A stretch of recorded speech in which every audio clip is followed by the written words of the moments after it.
The second you start chasing an avoidant, you become invisible to them. But there is a very specific psychological pattern that flips this entirely and keeps them permanently pursuing you. Today, I am giving you the exact blueprint that makes an avoidant chase you for the rest of their life. If you are done being the one who always texts first, type the word magnet in the comments.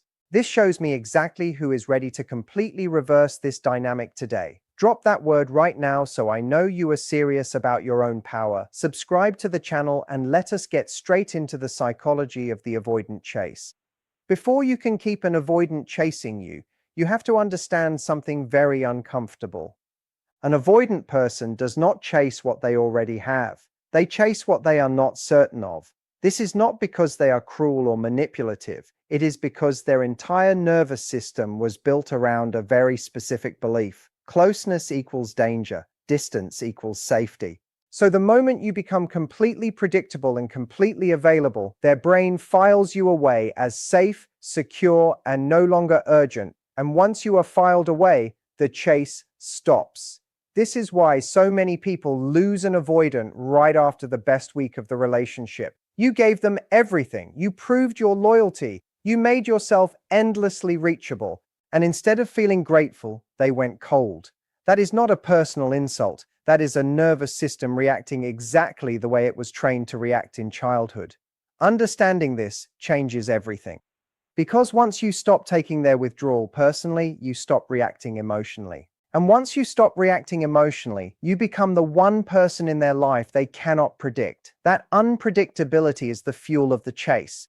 Let us start with the single biggest mistake that kills the chase instantly: overavailability. When an avoidant senses that you have completely rearranged your life around them, something strange happens inside their mind. They feel a heavy weight in their chest. They feel responsible for your happiness. And responsibility to an avoidant feels exactly like a trap. They start to associate you with obligation instead of pleasure. So they pull away, not because they stop liking you, but because they need to breathe. Now here is the part almost nobody understands. Your availability is not the problem. Your unlimited availability is. There is a massive difference between being warm and being always accessible. You can be incredibly loving, incredibly affectionate, incredibly present, and still have hard limits on your time. When you reply to every message within seconds, you are teaching their brain that you have nothing else going on. When you occasionally reply hours later because you are genuinely busy living your life, you are teaching their brain that your attention is a limited resource. Limited resources are valued. Unlimited resources are ignored. This is basic human wiring, and the avoidant brain is especially sensitive to it. Your goal is never to fake being busy. Your goal is to actually be busy with a life that fascinates you. Now let us talk about the deactivation cycle, because this is where the entire chase is either won or lost. Every avoidant runs on a rhythm. They come close, they get overwhelmed, they retreat, they regulate, and then they return. Most people only survive the first half of that cycle.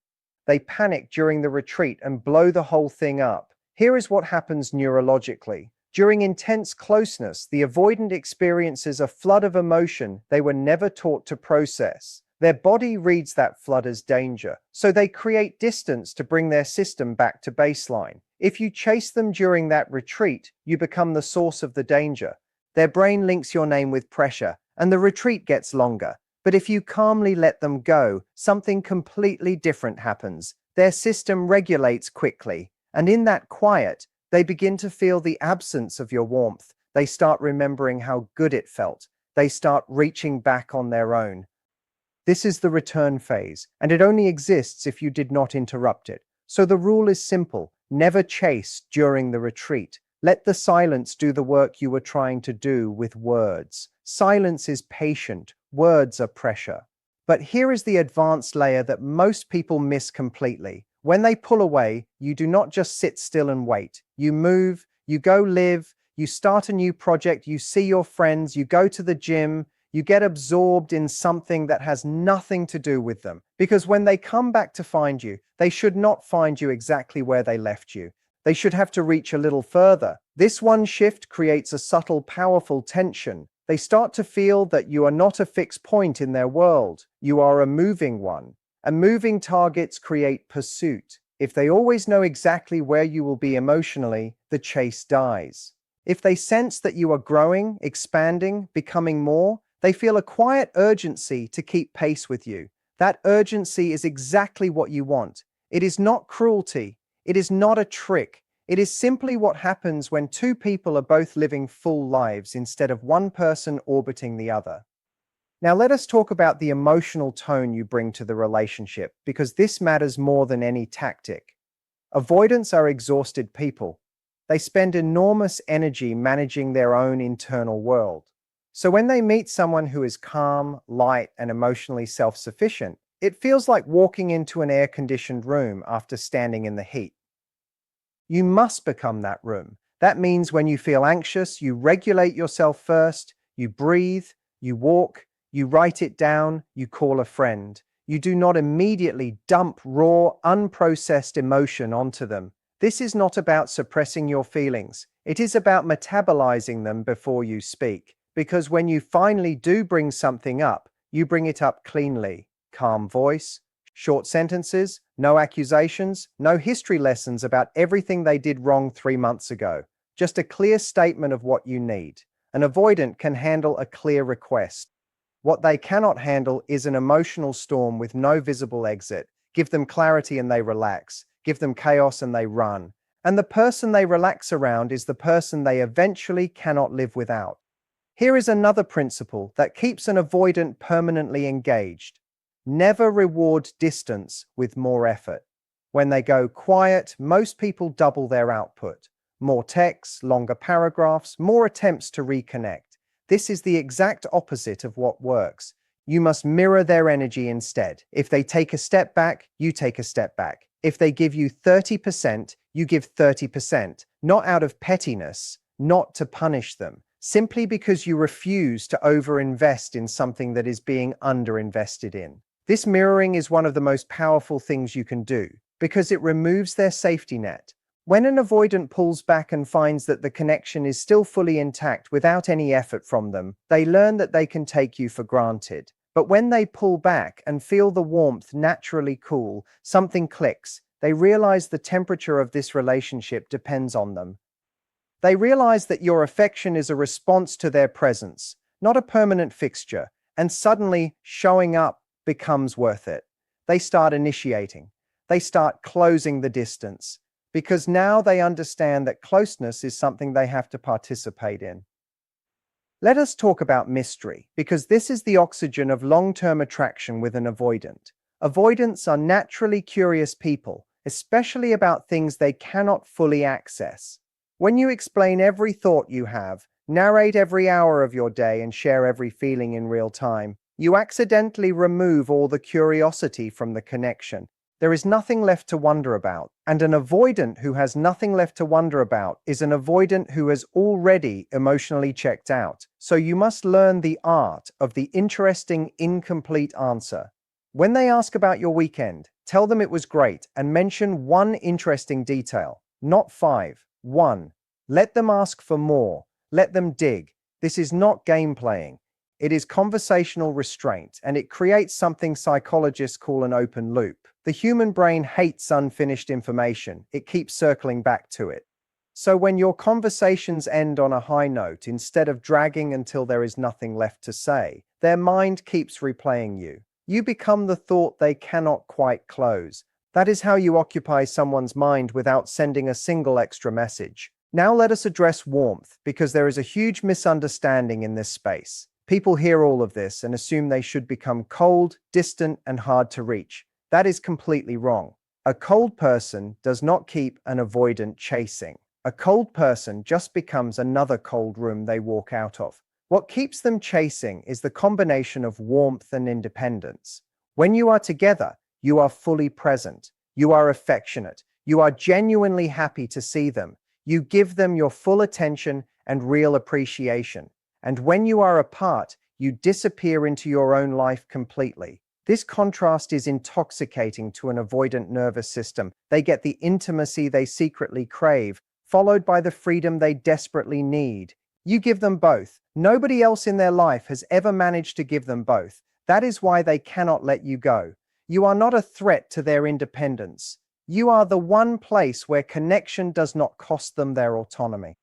There is another piece here that is deeply underrated: appreciation. Avoidants have usually spent their entire romantic history being told what they are doing wrong. They have been called emotionally unavailable, distant, cold, broken. They walk into relationships already braced for criticism, so when you notice the small things they do right, it lands like a lightning strike. If they text you when they said they would, acknowledge it. If they open up even slightly, do not make a huge dramatic scene about it. Just receive it warmly and let it be easy. That reaction is what teaches their brain that vulnerability with you is safe. Every time they take a small risk and it goes well, the next risk becomes easier. This is how you slowly build a secure attachment inside someone who has never had one. And here is the beautiful part. Once someone associates you with the feeling of being accepted rather than corrected, they become deeply, quietly addicted to your presence. They will chase that feeling forever because almost nobody else has ever given it to them. Now we have to talk about boundaries because everything I have said collapses without them. Being calm does not mean being tolerant of disrespect. Being patient does not mean waiting indefinitely. You must have a clear internal line, and you must enforce it without drama. If they cancel plans repeatedly, you say it plainly and then you adjust your behavior. If they disappear for days with no explanation and then return like nothing happened, you do not pretend it did not happen.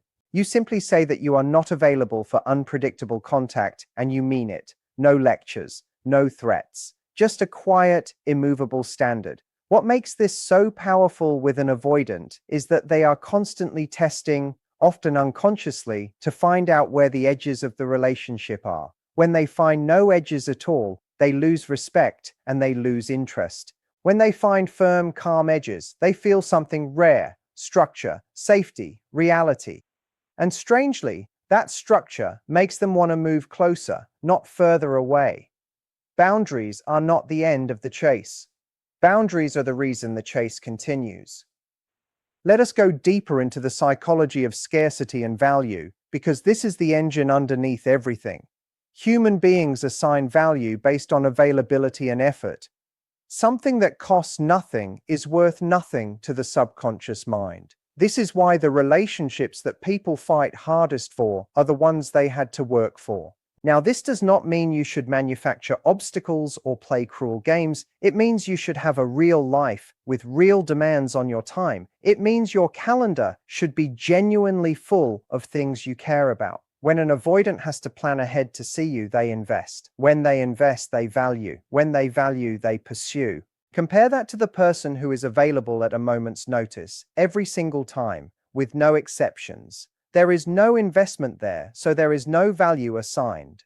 Your goal is to be someone whose presence in their life is clearly a choice they had to make, not a default setting they can ignore. And the only honest way to achieve that is to actually build a life that is worth protecting. Now let us address what happens when they inevitably test you, because they will. At some point, an avoidant will do something to see if you will abandon your standards for them. They might go quiet for a few days. They might say something like they are not sure they are ready for a relationship. They might create a small unnecessary conflict. Their subconscious is asking a single question: will this person betray themselves to keep me? If the answer is yes, they lose respect for you instantly, and the chase ends permanently. If the answer is no, something completely different happens. They feel a jolt of fear, followed by a wave of intense attraction, because in that moment they realize you are not someone who can be managed. You are someone who has to be met. So when the test comes, your response should be calm and simple. You accept what they said at face value. You do not argue. You do not negotiate. You say you understand, you wish them well, and you turn your attention back to your own life. 9 times out of 10, that quiet withdrawal is what pulls them straight back toward you. I want to talk about the long game now, because keeping an avoidant chasing forever is not about a few clever moves. It is about who you become over time. An avoidant person does not fall in love in a single moment. They fall in love in layers. Every month you remain calm, consistent, and self-possessed. Another layer of their defense quietly dissolves.